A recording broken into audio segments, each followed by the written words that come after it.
n'importe quel salarié aurait pu se retrouver sur le banc des accusés comme ils le sont aujourd'hui. Et il est bien là le problème. Aujourd'hui, ils sont dégoûtés, ils sont écœurés parce que la direction n'a pas du tout pris en compte les arguments qui avaient été donnés. La direction veut faire des exemples.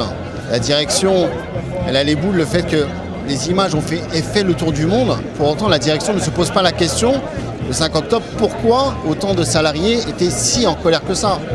C'est bien qu'on a un problème depuis des années qui est là et qui perdure.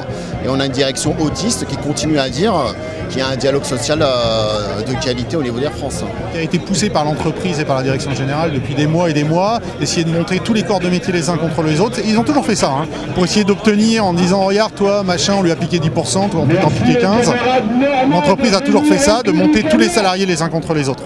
Et on essaye de montrer que ça ne marchera pas.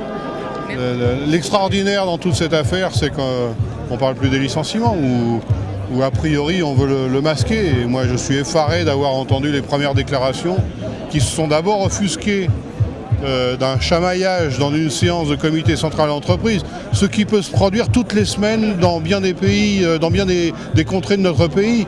Le malheur, c'est que là, certaines images ont fait le tour du monde. Et ce qui a motivé le gouvernement, c'est non pas les 3000 licenciements qu'il aurait pu commenter immédiatement, mais au contraire cette image négative à ses yeux pour la situation française.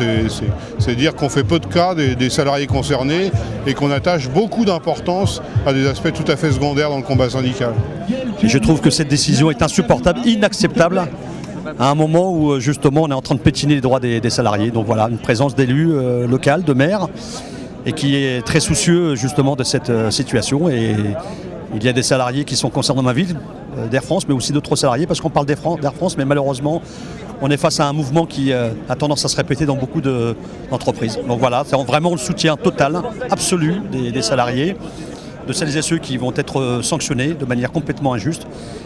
Cette traduction des salariés devant le tribunal s'inscrit dans un climat qui est un climat détestable de mise en cause des libertés syndicales, de criminalisation de l'activité syndicale. Et il faut être extrêmement vigilant dans la période actuelle. Et on sait que le gouvernement, avec l'aide du patronat, ont l'objectif de remettre en cause et de continuer à détricoter et à casser le code du travail. Donc tout ça, évidemment, s'inscrit dans un mouvement qui est inquiétant. C'est aussi pour ça que c'est important d'être là. D'abord, évidemment, pour permettre à ces salariés d'échapper aux poursuites qui sont prises contre eux, mais aussi au-delà pour défendre le droit du monde salarié à faire valoir son avenir, son droit à l'emploi, ses droits syndicaux, ses libertés. Qui c'est les voyous? C'est pas ces cinq-là. Les voyous, c'est la direction d'Air France qui a un plan de licenciement inique alors qu'elle fait des bénéfices records cette année. Elle maintient ses licenciements, elle refuse de rediscuter, etc. Donc le comportement de voyou, il est de ce côté-là. Quelle est la responsabilité du gouvernement, enfin de l'État, qui est actionnaire d'Air France?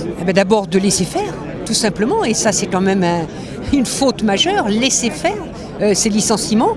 Et puis d'avoir accompagné la hargne de la direction avec un Premier ministre qui a traité de voyous ces hommes qui se battaient pour leur emploi.